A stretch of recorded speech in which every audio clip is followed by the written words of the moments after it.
So basically understand there are 5 different gods that rule the Mooladhara Chakra. एक है कार्तिकेय, गणपति, हनुमान, भूमि देवी and even Kubera. आज अगर आपका मूलाधार चक्र ब्लॉक है, ना आप में हनुमान का बल है, ना आप में गणेश की सॉलिडिटी है, ना आपके अंदर भूमि देवी का सपोर्ट और वेल्थ है, ना आपके अंदर कुबेर बैठा हुआ है, आप पैसे नहीं जमा कर पा रहे हो, ना आपके अंदर कार्तिकेय का वॉरियर स्किल्स है, तो आज मूलाधार चक्र बैलेंस करना मतलब ये सारे गॉड्स के साथ कनेक्शन बना.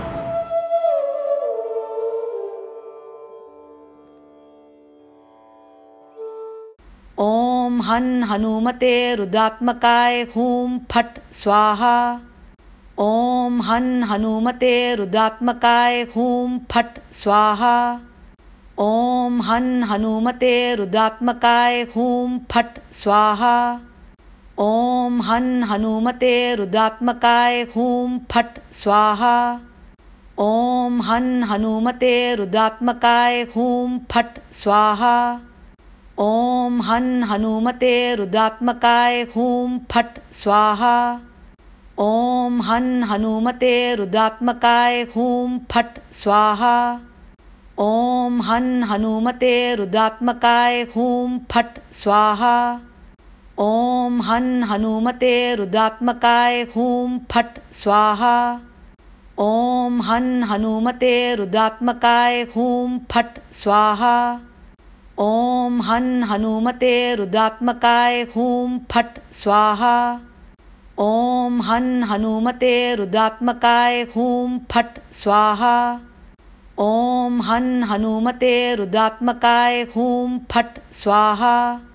ओम हन हनुमते रुद्रात्मकाय हूं फट स्वाहा. ओम हन हनुमते रुद्रात्मकाय हूं फट स्वाहा. ओम हन हनुमते रुद्रात्मकाय हूं फट स्वाहा. ओम हन हनुमते रुद्रात्मकाय हूं फट स्वाहा. ओम हन हनुमते रुद्रात्मकाय हूं फट स्वाहा. ओम हन हनुमते रुद्रात्मकाय हूं फट स्वाहा. ओम हन हनुमते रुद्रात्मकाय हूं फट स्वाहा. ओम हन हनुमते रुद्रात्मकाय हूं फट स्वाहा. ओम हन हनुमते रुद्रात्मकाय हूं फट स्वाहा.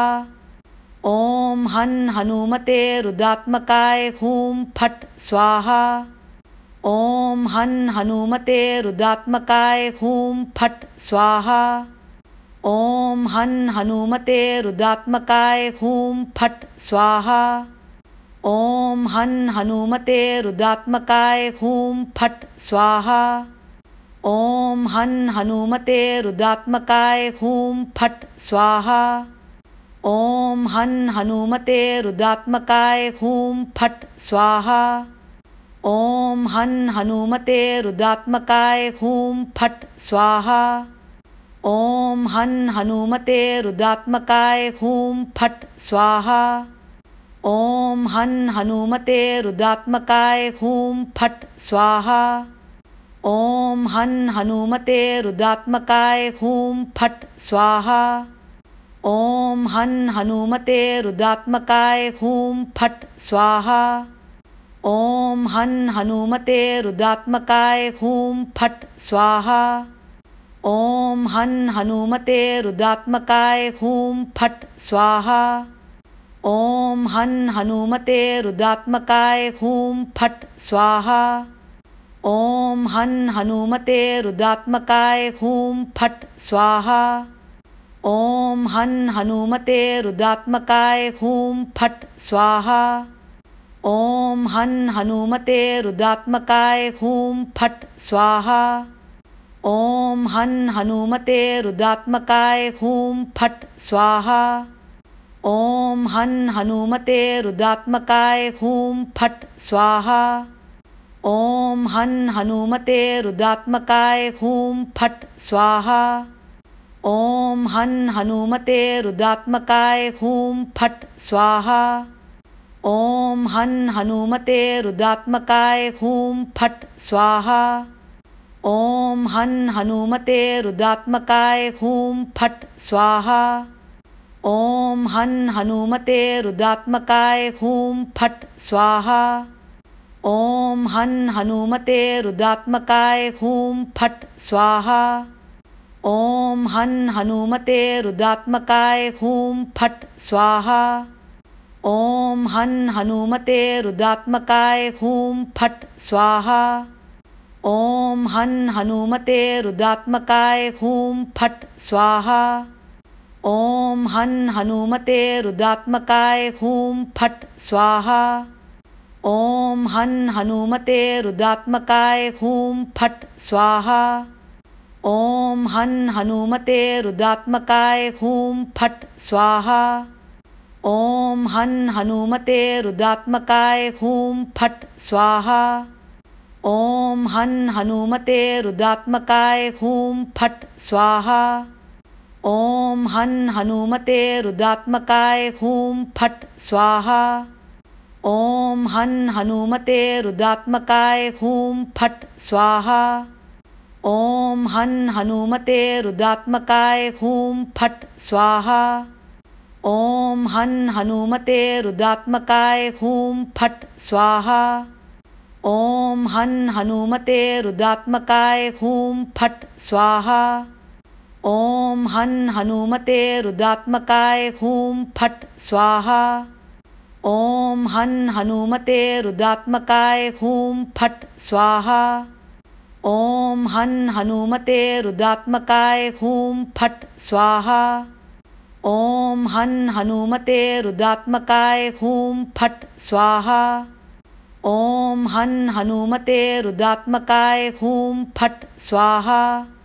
ओम हन हनुमते रुद्रात्मकाय हूं फट स्वाहा। ओम हन हनुमते रुद्रात्मकाय हूं फट स्वाहा। ओम हन हनुमते रुद्रात्मकाय हूं फट स्वाहा। ओम हन हनुमते रुद्रात्मकाय हूं फट स्वाहा। ओम हन हनुमते रुद्रात्मकाय हूं फट स्वाहा। ओम हन हनुमते रुद्रात्मकाय हूं फट स्वाहा। ओम हन हनुमते रुद्रात्मकाय हूं फट स्वाहा। ओम हन हनुमते रुद्रात्मकाय हूं फट स्वाहा। ओम हन हनुमते रुद्रात्मकाय हूं फट स्वाहा। ओम हन हनुमते रुद्रात्मकाय हूं फट स्वाहा। ओम हन हनुमते रुद्रात्मकाय हूं फट स्वाहा। ओम हन हनुमते रुद्रात्मकाय हूं फट स्वाहा। ओम हन हनुमते रुद्रात्मकाय हूं फट स्वाहा। ओम हन हनुमते रुद्रात्मकाय हूं फट स्वाहा। ओम हन हनुमते रुद्रात्मकाय हूं फट स्वाहा। ओम हन हनुमते रुद्रात्मकाय हूं फट स्वाहा। ओम हन हनुमते रुद्रात्मकाय हूं फट स्वाहा। ओम हन हनुमते रुद्रात्मकाय हूं फट स्वाहा। ओम हन हनुमते रुद्रात्मकाय हूं फट स्वाहा। ओम हन हनुमते रुद्रात्मकाय हूं फट स्वाहा। ओम हन हनुमते रुद्रात्मकाय हूं फट स्वाहा। ओम हन हनुमते रुद्रात्मकाय हूं फट स्वाहा। ओम हन हनुमते रुद्रात्मकाय हूं फट स्वाहा। ओम हन हनुमते रुद्रात्मकाय हूं फट स्वाहा। ओम हन हनुमते रुद्रात्मकाय हूं फट स्वाहा। ओम हन हनुमते रुद्रात्मकाय हूं फट स्वाहा। ओम हन हनुमते रुद्रात्मकाय हूं फट स्वाहा।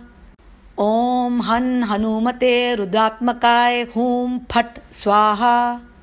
ओम हन हनुमते रुद्रात्मकाय हूं फट स्वाहा। ओम हन हनुमते रुद्रात्मकाय हूं फट स्वाहा। ॐ हन् हनुमते रुद्रात्मकाय हूं फट् स्वाहा। ॐ हन् हनुमते रुद्रात्मकाय हूं फट् स्वाहा। ॐ हन् हनुमते रुद्रात्मकाय हूं फट् स्वाहा। ॐ हन् हनुमते रुद्रात्मकाय हूं फट् स्वाहा। ॐ हन् हनुमते रुद्रात्मकाय हूं फट् स्वाहा। ॐ हन् हनुमते रुद्रात्मकाय हूं फट् स्वाहा। ॐ हन् हनुमते रुद्रात्मकाय हूं फट् स्वाहा।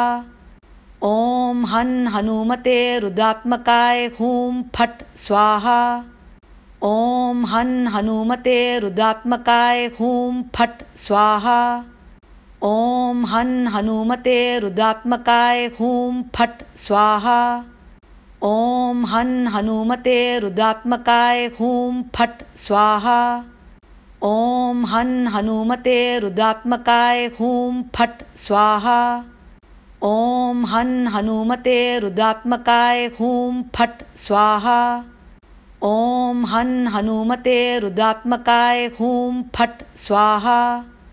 ॐ हन् हनुमते रुद्रात्मकाय हूं फट् स्वाहा। ॐ हन् हनुमते रुद्रात्मकाय हूं फट् स्वाहा। ॐ हन् हनुमते रुद्रात्मकाय हूं फट् स्वाहा। ॐ हन् हनुमते रुद्रात्मकाय हूं फट् स्वाहा। ॐ हन् हनुमते रुद्रात्मकाय हूं फट् स्वाहा। ॐ हन् हनुमते रुद्रात्मकाय हूं फट् स्वाहा। ॐ हन् हनुमते रुद्रात्मकाय हूं फट् स्वाहा। ॐ हन् हनुमते रुद्रात्मकाय हूं फट् स्वाहा। ॐ हन् हनुमते रुद्रात्मकाय हूं फट् स्वाहा। ॐ हन् हनुमते रुद्रात्मकाय हूं फट् स्वाहा। ॐ हन् हनुमते रुद्रात्मकाय हूं फट् स्वाहा। ॐ हन् हनुमते रुद्रात्मकाय हूं फट् स्वाहा। ॐ हन् हनुमते रुद्रात्मकाय हूं फट् स्वाहा। ॐ हन् हनुमते रुद्रात्मकाय हूं फट् स्वाहा। ॐ हन् हनुमते रुद्रात्मकाय हूं फट् स्वाहा। ॐ हन् हनुमते रुद्रात्मकाय हूं फट् स्वाहा। ॐ हन् हनुमते रुद्रात्मकाय हूं फट् स्वाहा। ॐ हन् हनुमते रुद्रात्मकाय हूं फट् स्वाहा। ॐ हन् हनुमते रुद्रात्मकाय हूं फट् स्वाहा। ॐ हन् हनुमते रुद्रात्मकाय हूं फट् स्वाहा। ॐ हन् हनुमते रुद्रात्मकाय हूं फट् स्वाहा। ॐ हन् हनुमते रुद्रात्मकाय हूं फट् स्वाहा। ॐ हन् हनुमते रुद्रात्मकाय हूं फट् स्वाहा। ॐ हन् हनुमते रुद्रात्मकाय हूं फट् स्वाहा। ॐ हन् हनुमते रुद्रात्मकाय हूं फट् स्वाहा। ॐ हन् हनुमते रुद्रात्मकाय हूं फट् स्वाहा। ॐ हन् हनुमते रुद्रात्मकाय हूं फट् स्वाहा। ॐ हन् हनुमते रुद्रात्मकाय हूं फट् स्वाहा। ॐ हन् हनुमते रुद्रात्मकाय हूं फट् स्वाहा। ॐ हन् हनुमते रुद्रात्मकाय हूं फट् स्वाहा। ॐ हन् हनुमते रुद्रात्मकाय हूं फट् स्वाहा। ॐ हन् हनुमते रुद्रात्मकाय हूं फट् स्वाहा। ॐ हन् हनुमते रुद्रात्मकाय हूं फट् स्वाहा। ॐ हन् हनुमते रुद्रात्मकाय हूं फट् स्वाहा। ॐ हन् हनुमते रुद्रात्मकाय हूं फट् स्वाहा। ॐ हन् हनुमते रुद्रात्मकाय हूं फट् स्वाहा। ॐ हन् हनुमते रुद्रात्मकाय हूं फट् स्वाहा। ॐ हन् हनुमते रुद्रात्मकाय हूं फट् स्वाहा। ॐ हन् हनुमते रुद्रात्मकाय हूं फट् स्वाहा। ॐ हन् हनुमते रुद्रात्मकाय हूं फट् स्वाहा। ॐ हन् हनुमते रुद्रात्मकाय हूं फट् स्वाहा। ॐ हन् हनुमते रुद्रात्मकाय हूं फट् स्वाहा। ॐ हन् हनुमते रुद्रात्मकाय हूं फट् स्वाहा। ॐ हन् हनुमते रुद्रात्मकाय हूं फट् स्वाहा। ॐ हन् हनुमते रुद्रात्मकाय हूं फट् स्वाहा। ॐ हन् हनुमते रुद्रात्मकाय हूं फट् स्वाहा। ॐ हन् हनुमते रुद्रात्मकाय हूं फट् स्वाहा। ॐ हन् हनुमते रुद्रात्मकाय हूं फट् स्वाहा। ॐ हन् हनुमते रुद्रात्मकाय हूं फट् स्वाहा। ॐ हन् हनुमते रुद्रात्मकाय हूं फट् स्वाहा। ॐ हन् हनुमते रुद्रात्मकाय हूं फट् स्वाहा। ॐ हन् हनुमते रुद्रात्मकाय हूं फट् स्वाहा। ॐ हन् हनुमते रुद्रात्मकाय हूं फट् स्वाहा। ॐ हन् हनुमते रुद्रात्मकाय हूं फट् स्वाहा। ॐ हन् हनुमते रुद्रात्मकाय हूं फट् स्वाहा। ॐ हन् हनुमते रुद्रात्मकाय हूं फट् स्वाहा। ॐ हन् हनुमते रुद्रात्मकाय हूं फट् स्वाहा। ॐ हन् हनुमते रुद्रात्मकाय हूं फट् स्वाहा। ॐ हन् हनुमते रुद्रात्मकाय हूं फट् स्वाहा। ॐ हन् हनुमते रुद्रात्मकाय हूं फट् स्वाहा। ॐ हन् हनुमते रुद्रात्मकाय हूं फट् स्वाहा। ॐ हन् हनुमते रुद्रात्मकाय हूं फट् स्वाहा। ॐ हन् हनुमते रुद्रात्मकाय हूं फट् स्वाहा। ॐ हन् हनुमते रुद्रात्मकाय हूं फट् स्वाहा। ॐ हन् हनुमते रुद्रात्मकाय हूं फट् स्वाहा। ॐ हन् हनुमते रुद्रात्मकाय हूं फट् स्वाहा। ॐ हन् हनुमते रुद्रात्मकाय हूं फट् स्वाहा। ॐ हन् हनुमते रुद्रात्मकाय हूं फट् स्वाहा। ॐ हन् हनुमते रुद्रात्मकाय हूं फट् स्वाहा। ॐ हन् हनुमते रुद्रात्मकाय हूं फट् स्वाहा। ॐ हन् हनुमते रुद्रात्मकाय हूं फट् स्वाहा। ॐ हन् हनुमते रुद्रात्मकाय हूं फट् स्वाहा। ॐ हन् हनुमते रुद्रात्मकाय हूं फट् स्वाहा। ॐ हन् हनुमते रुद्रात्मकाय हूं फट् स्वाहा। ॐ हन् हनुमते रुद्रात्मकाय हूं फट् स्वाहा। ॐ हन् हनुमते रुद्रात्मकाय हूं फट् स्वाहा। ॐ हन् हनुमते रुद्रात्मकाय हूं फट् स्वाहा। ॐ हन् हनुमते रुद्रात्मकाय हूं फट् स्वाहा। ॐ हन् हनुमते रुद्रात्मकाय हूं फट् स्वाहा। ॐ हन् हनुमते रुद्रात्मकाय हूं फट् स्वाहा। ॐ हन् हनुमते रुद्रात्मकाय हूं फट् स्वाहा। ॐ हन् हनुमते रुद्रात्मकाय हूं फट् स्वाहा। ॐ हन् हनुमते रुद्रात्मकाय हूं फट् स्वाहा। ॐ हन् हनुमते रुद्रात्मकाय हूं फट् स्वाहा। ॐ हन् हनुमते रुद्रात्मकाय हूं फट् स्वाहा।